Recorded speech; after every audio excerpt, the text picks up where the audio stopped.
भालू मियाँ अक्सर बी लूमड़ी की चालाकियों का शिकार रहते थे। आज भी ऐसा ही हुआ। बी लूमड़ी ने इत्तला दी कि उधर झोंपड़ी में नए सैया आए हैं, उनके पास शहद के जार हैं। तुम्हारे तो मजे हो जाएंगे। वो बेचारा लालच में इस तरफ निकल गया जिस तरफ का लूमड़ी ने बताया था, लेकिन कुछ दूर जाकर उसे अंदाजा हुआ वो फिर उसकी चाल में आ गया है, क्योंकि दूर दूर तक किसी झोंपड़ी का नाम और निशान तक ना था।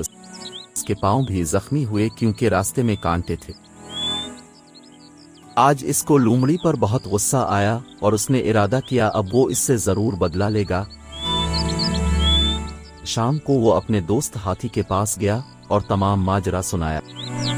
इसने भी मदद करने का वादा किया और मिलकर लूमड़ी को सजा देने का मंसूबा बनाया।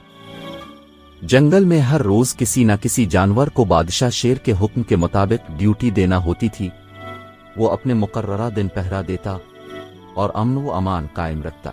वो दिन आ गया जिस दिन भी लूमड़ी की ड्यूटी थी। मंसूबे के मुताबिक भालू उसके पास गया और कहने लगा, लूमड़ी, वजीर उल्लू ने आपको जल्दी बुलाया है, अब हमारे साथ चलें।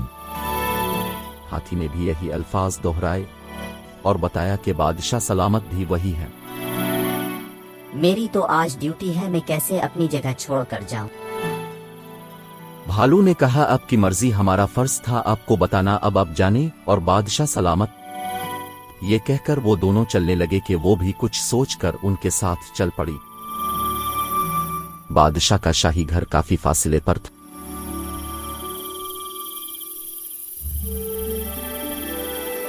वो तीनों आगे पीछे जा रहे थे कि इतने में भालू को अपने बच्चे की आवाज आई और वो अभी आने का कहकर चला गया। हाथी भी प्यास का बहाना करके दूसरी तरफ मुड़ गया।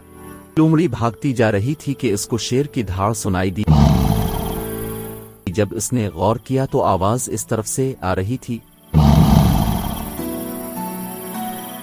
जिस तरफ इसकी ड्यूटी थी। इसको सारी बात समझ में आ गई कि वो बेवकूफ बन चुकी है, अब इसको सजा मिलनी थी।